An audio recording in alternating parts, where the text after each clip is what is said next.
ঘুরতে যাওয়ার এক্সাইটমেন্টে আমার রাত্রেবেলা ঘুম আসছিল না, আর সকালবেলা মা আমাকে জোর করে টেনে তুলেছে, বিকজ আমাদের না সকাল সকাল আজকে বেরোতে হবে।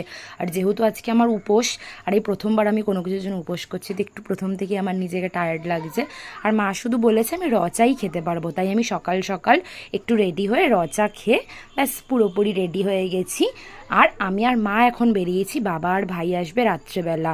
আর ভাই অনেক গরম পড়ে গেছে, সেই ট্রেনের সুন্দর নাজারা দেখতে দেখতে আমি আর মা ট্রেনে ধাক্কা খেতে খেতে অ্যাট লাস্ট এসে পৌঁছেছি। আর আমার অবস্থাটা দেখতে পাচ্ছ এখানে আসার পরে কি অবস্থা হয়েছে। আর মা এখান থেকে নিয়ে নিল একটুখানি মিষ্টি, কারণ ওখানে পুজো আছে। আর এটাই আমাদের লাস্ট ট্রান্সপোর্ট। আমরা অটোতে উঠেছি, আর এখানের অটো একদমই কলকাতার অটোর মতো নয়, কতজন একসাথে একটা অটোর মধ্যে উঠেছে।